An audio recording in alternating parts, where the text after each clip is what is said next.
नमस्कार, म अबोध कलाकार। हाम्रो युट्युब च्यानल बिहानी लिटरेचर वर्ल्डमा यहाँलाई हार्दिक स्वागत गर्न चाहन्छु।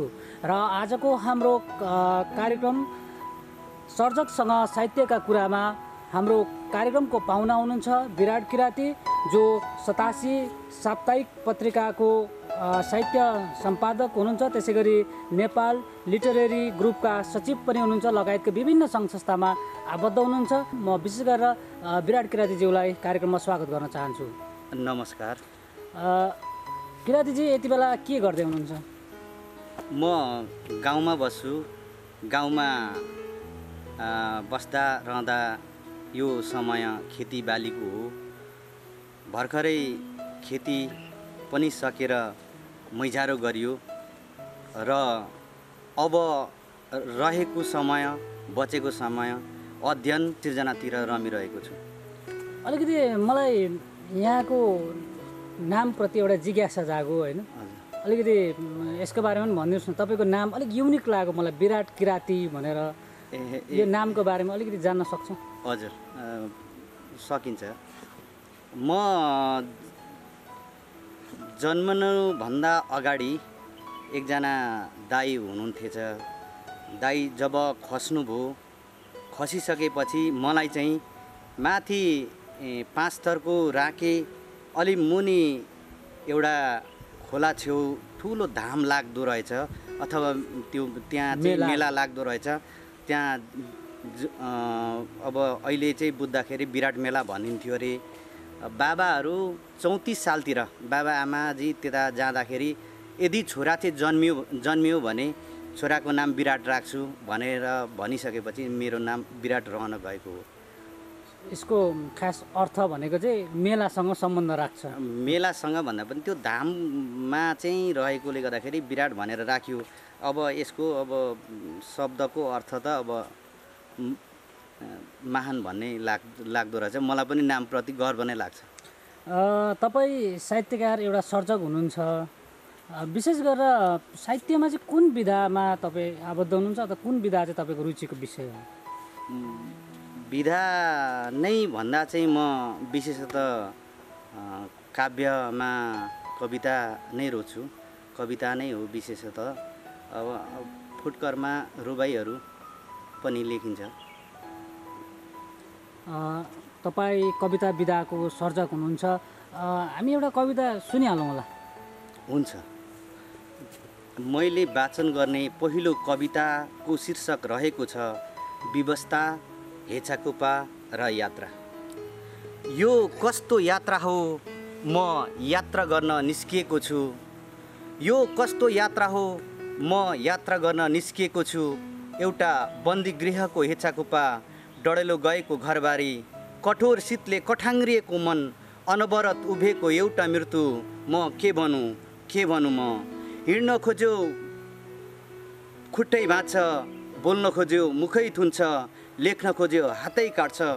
कसो छलिएर बाँचेको छु। अब म लौकातले निल्न बिलियार्ड रुमबाट निस्केँ यलम्बरको धनुकाँड लिएर। उद्घोष गर्दैछु युद्धको चेतनाले उभिएर रणभूमिमा। कामदेवहरू कामसूत्र हेरिरहेछन्। म माङपाले झैँ जोखानामा अक्षता खेलाइरहेछु। अब म निष्पिक्री भन्न सक्छु, भन्न डराउँदिन म। खाएर पनि गोहीको आँसु नझरेको दिन, या त लोभ भएको डाइनोसर। सम्भवतः उस्तै हुन्, म डाइनोसर बन्न सक्दिनँ। यति बेला हजार दूरी पार गर्ने लक्ष्यमा कसिएर आएको छु। यात्रा तय गर्दै पाइतालाको डोप छाम्दैछु। हेर्दैछु पुर्खाहरू दाया देउरालीमा तितेपाती चढाउँदै, उही बाटो हुँदै हिँडिरहेछु म जहाँ पुर्खाहरू हिँडेका थिए। धन्यवाद छ यति मिठो कविताको लागि विराटजीलाई। तपाईँले जस्तै कविता वाचन गर्दै गर्दा हेचाकुफा जस्ता शब्दहरू पनि प्रयोग गर्नुभएको छ कवितामा, होइन? यो हेचाकुफा भन्ने शब्दहरू चाहिँ कस्तो शब्द हो? यो चाहिँ के अर्थ दिन्छ? यो चाहिँ किराँतीहरूको मिथकमा आधारित छ। हाम्रो पुर्खाहरू भन्छौँ, जो पुर्खाहरू तायामा खियामा 2 दिदी बहिनीहरू थिए। उसको एकलौटी माइतीको नाम हो हेचाकुपा। उसले जीवनमा धेरै सङ्घर्ष गर्नु पर्यो त्यतिखेर बाँच्नको लागि। त्यस्तै यो बेलाको वर्तमान अवस्थामा हामीले पनि हेचाकुपा जस्तै सङ्घर्ष गर्नु परेको छ। यसैलाई टिपेर मैले यो मिथकलाई टिपेर कविता बुनेको। र त्यो कविताभित्र पनि यो तपाईँ खास गरी कस्तो टाइपको कुन खाले कविताहरू चाहिँ बढी लेख्न रुचाउनुहुन्छ? विशेषतः म हाम्रो मौलिक पहिचान रहेको कविताहरू लेख्न मन पराउँछु। छिटफुट रूपमा अब स्वतन्त्रताको कुराहरू पनि गर्नै पर्ने हुन्छ। यी विषयहरूलाई नै लिएर कविता लेख्ने गर्छु। सबैजना सर्जक, सबैजना साहित्यकारहरूको चाहिँ भनाइहरू आफ्नो किसिमको हुनसक्छ, फरक पर्न सक्छ। तपाईँको विचारमा चाहिँ साहित्य के हो? मलाई चाहिँ के लाग्छ भने विचार या भावनालाई सिर्जनाको माध्यमबाट कलाले सिँगारेर चेतनाको बिउ उमार्नु नै साहित्य हो जस्तो लाग्छ। अब यसमा चाहिँ जीवन जगतका कुराहरू हुन्छन्, हाम्रै वरिपरि समाजका कुराहरू हुन्छन्। तपाईँसँग भलाकुसारीको क्रमलाई हामी एकछिनपछि पुनः जोड्नेछौँ। अहिले एउटा अर्को कविता सुनौँ होला। मैले वाचन गर्ने दोस्रो कविताको शीर्षक रहेको छ लाहुरे। जीवनको पूर्वार्धतिर उसको मुहारको चमक बेग्लै किसिमको देखिन्थ्यो। यसो भनौँ उसमा एक किसिमको जोस जाँगर हिम्मत यी सबै थिए। पल्टनमा छँदा बहादुरी देखाएकै भरमा टाउको मुनि काँधमा फुली र छातीमा तकमाहरू भिरेका थिए। आज आफू एक्लो छ, सम्झना याद एक्लो छ। यी एक्लाइहरूमा हराउनु, घुर्मैला क्षितिजतिर नजर हुत्याउनु, रहर भन्दा नि बाध्यता जस्तै नियति थुपरिएको छ यति बेला। जीवनमा कुनै एक दिन आफ्नी प्यारीलाई जुन टिपेर शिरमा लगाइदिने सपनाहरू सँगालेर हिँडेको लाहुर गाउँले ठिटो बल वैश र लक्ष्यहरू उतैतिर मुङ्लानी भए। अहिले जीवनको उत्तरार्धतिर आइपुग्दा गाउँमा बचे खुचेका समयहरू गोष्ठी सभा सम्मेलनतिर दौडाउँछ र सार्थक जीवन बनाउन 21 पति म्यारिज छाडेर भए नि भ्याइ नभई सकी नसकी हतारिन्छ ऊ। यो समय ऊ बेलाको जस्तो छैन जति बेला ऊ जेसुकै गर्न सक्थ्यो। थिलथिलेको शरीरमा अझ पनि जोस जाँगर भर्दैछ। नसाहरू रक्तिम किरण झै ताजै छ, रै पनि जीर्ण हुँदै गएको शरीर भर्ती गर्दै बगाइरहेछ नदी जीवन नपुगिजेल समुद्रसँग। धन्यवाद। साह्रै मिठो कविता। यो कविताको लागि विराटजीलाई धेरै धेरै धन्यवाद व्यक्त गर्न चाहन्छु। र यो लामो समयसम्म लगभग 3 महिना 4 महिनासम्म लकडाउनको समय रह्यो। यो समय अवधि चाहिँ कसरी बिताउनु भयो? यो लामो समय अब कोभिड-19ले विश्व नै लकडाउनमा पारेको बेला हामी गाउँमा रहेर सिर्जनाका कुराहरूमा केही रम्यौँ, अध्ययनका कुराहरूमा अध्ययनमै पनि केही समयहरू बिताएँ। यही बिचमा आमाको सम्झनामा एउटा गीत माइला भाइ शिव किराँतीले लेख्नु भएको थियो। त्यो गीतलाई पनि हामीले यही समय यो लकडाउनकै फेरिमा हामीले रेकर्ड गर्नसम्म पनि भ्यायौँ, रेकर्ड गऱ्यौँ। कृष्ण भक्त अग्रज गायक कृष्ण भक्त दाईको स्वरमा र सङ्गीतकार कुबेर नेपालीको रहेको छ। यो गीत पनि गऱ्यौँ। अनि अर्को गीत मेरो पनि तयारीमा नै छ, यही लकडाउनकै बिचमा भएको हो। साहित्य क्षेत्रमा चाहिँ कहिलेबाट लाग्नुभयो तपाईँ? बाल्यकालमा यसो सम्झिन्छु, फ्ल्यासब्याकमा जान्छु। बाल्यकालमा बाबाले मलाई बेलुकी पख सुत्ने बेलामा कथाहरू अथवा हामी भाइ बहिनीहरूसँग लहरै सुत्थ्यौँ। त्यतिखेर बाल्यकालमा बाबाले रमाइला बाल कथाहरूदेखि लिएर कथाहरू सुनाउनुहुन्थ्यो। त्यो सुनाउँदाखेरि चाहिँ म पनि त्यही कथाको पात्र जस्तो लाग्थ्यो। ओहो के अलिक रोमाञ्चक, अलिक कति कुनै कथाहरू अलिक डरलाग्दा खालका। पछि त्यो मेरो मानसपटलमा घुमिरह्यो। अब त्यसले केसम्म गरायो भन्दाखेरि मैले पनि फेरि पछिबाट चाहिँ के भयो भने त्यो पात्रसँग खेलिरहेँ। खेल्दा मैले पनि यस्तो लेख्न सकेको भए फेरि त्यो खालको पनि सोच जब आयो तब मैले बिस्तारै लेख्नको लागि कोसिस गरेँ। त्यसरी सुरु भयो। अनि पछि स्कुलमा छँदाखेरि गाउँका साथीहरू मिलेर हामीले नाटकहरू देखाउँथ्यौँ। यो 50-51तिरको कुरा हो। सृजनशील साथीहरूको साथ सङ्गतले गर्दाखेरि पनि यतातिर आउन सजिलो भयो। ठिकै छ विराटजी, हामी अब फेरि पुनः एउटा अर्को कविता सुनौँ। यस्तो छ काइलाको सम्झनामा। वर्षौँ भएछ नभेटेको तिमीसँग काइला, अहिले कहाँ छौ? न ट्विटर, न भाइबर, न स्काइप, न फेसबुक या यस्तै अरू सामाजिक सञ्जालहरूमा पनि भेट्न सकिन। न दूरभाष यन्त्रको नम्बर नै उपलब्ध गरायो। समय हिजोको जस्तो आज रहेन, प्रविधिले फड्को मारिसक्यो। रै पनि खै कहाँनेर हरायौँ, या जानी छली बन्यो कि मैले कतै बिराएँ। समय हिजोको जस्तो आज रहेन, प्रविधिले फड्को मारिसक्यो। रै पनि खै कहाँनेर छुट्यौँ, कहाँनेर हरायौँ, या जानी छली बन्यो कि मैले कतै बिराएँ। लिङ्खिने, धाब्रे पाखा, देवीथान, भोगटेनी, लिलाबारी, पैरे, डुम्रे या बडाँडा गैरी गाउँ नै हो।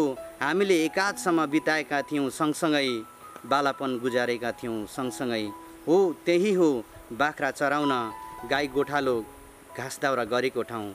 भुल्न नसकिदो रहेछ कि भुल्यौ बिहान हुन नपाउँदै जिस्मेसेमा नाम्लो बोकेर पाठशाला जानु अगावै एक बारी घाँस काटी ल्याइ पुर्याउनु पर्ने समय, या ढिलो हुँदा मनभित्र डर लुकाएर बडाँडा मुनिको बाटोहरूमा बरको दाना खाँदै गरेको बाँदर, अनि खेदाउँदै जिस्काउँदै सभा खोलामा पौडी खेल्दै माछा मारी फर्किएको क्षण।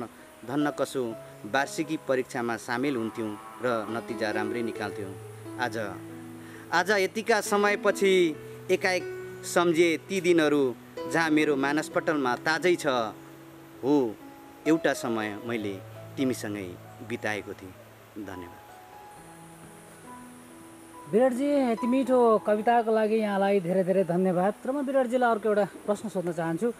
जस्तै साहित्य सिर्जना गर्छौँ, साहित्य सिर्जना गर्दाखेरि चाहिँ शीर्षकहरूको पनि सिर्जना हुन्छ। त्यो शीर्षकहरू चाहिँ के सोचेर अथवा के फिल हुन्छ जसको कारणले गर्दा, र अहिले तपाईँले यो भर्खरै वाचन गर्नुभएको जुन कविता छ यो चाहिँ यसको अलिकति पृष्ठभूमि जान्न सक्छौँ। जस्तै कुन पृष्ठभूमिमा रहेर चाहिँ यो शीर्षकहरू तयार गर्छन् सर्जकले?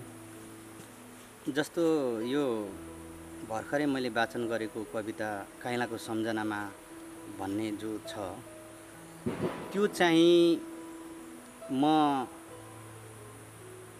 45 सालको अन्त्यतिर 46 लाग्दो म सङ्घसभा फुपूको घरतिर गएर पढ्ने विचार गरेँ।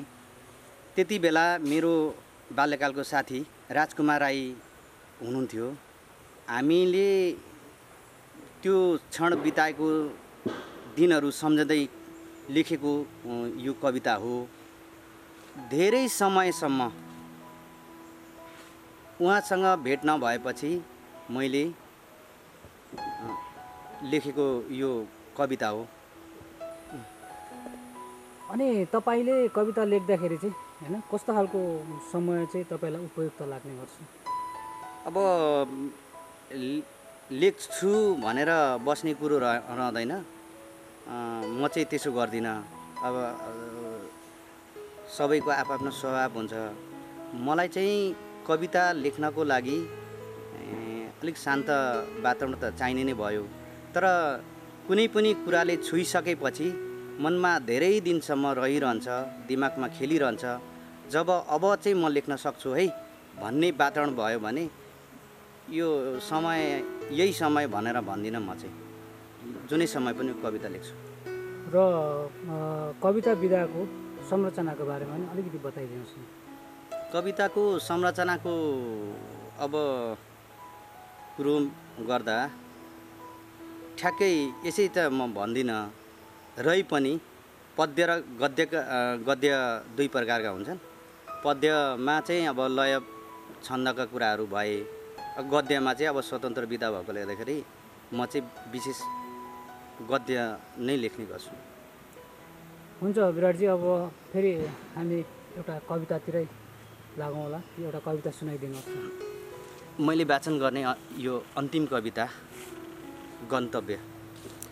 हिँड्नेहरू चढ्नेहरू यही बाटो हुँदै कहाँ कहाँ पुगिसके। हिँड्नेहरू चढ्नेहरू यही बाटो हुँदै कहाँ कहाँ पुगिसके। एउटा पहाड उभ्याएर छिचल्दै छिमल्दै अर्को पहाड नागिसके। म अर्थात् बेसी थुपारेर सिसिफस नियति आफ्नो गन्तव्य पुग्न नसकी जहीँको तहीँ उभिरहेछु। यसमानेमा राता भालेहरू बाँचेको समय मेरो कानसम्म आइपुगेको छैन, या त मेरो बिउझने समय कुन हो। म पर्खिरहेछु समयलाई। धन्यवाद। धन्यवाद छ विराटजी तपाईँलाई हाम्रो यस बिहानी लिटरेचर वर्ल्डको सर्जकसँग साहित्यका कुरा कार्यक्रममा तपाईँको अमूल्य समय दिनुभयो। यहाँलाई मुरी धन्यवाद व्यक्त गर्न चाहन्छु। हामी यो कार्यक्रम सुरु गर्दैछौँ। अहिले हामी सुरुमै छौँ होइन विराटजी। यो कार्यक्रम सर्जक, साहित्य अनुरागी र यो साहित्यमा आउने जो नयाँ पिँढी युवाहरू छ उहाँहरूलाई के भन्नुहुन्छ अन्तिममा? साहित्य पहिले चाहिँ रहरले नै लेखिन्छ, पछि अध्ययन साधनाको कुरा आइसकेपछि अलिकति परिपक्वता आउँछ सिर्जनामा। रहरमै लेख्ने हो। पछि जिम्मेवारी बोध भइसकेपछि सिर्जना पनि अलिकति खदिलो खालको बन्छ। तपाईँहरू आउनुहोस्, नयाँ स्रष्टाहरूलाई यो खुला छँदैछ। र बिहानी टिमले मेरा केही कुराहरू विचारहरू राख्नको लागि समय उपलब्ध गराइदिनु हुने अवोध कलाकारजी र विष्णु श्रेष्ठजीलाई पनि हार्दिक धन्यवाद भन्दै सम्पूर्णमा हार्दिक धन्यवाद। नमस्कार। आज झापाको शिव सतासी वार्ड नम्बर 11 मा अवस्थित सतासी धामको यो हङकङ बिबिक्यू पार्कमा आएर तपाईँसँग कुरा गर्ने मौका जुर्यो र यहाँले हामीलाई समय दिनुभयो। यहाँलाई धेरै धेरै धन्यवाद दिँदै म यहाँसँग बिदा हुन चाहन्छु। धन्यवाद।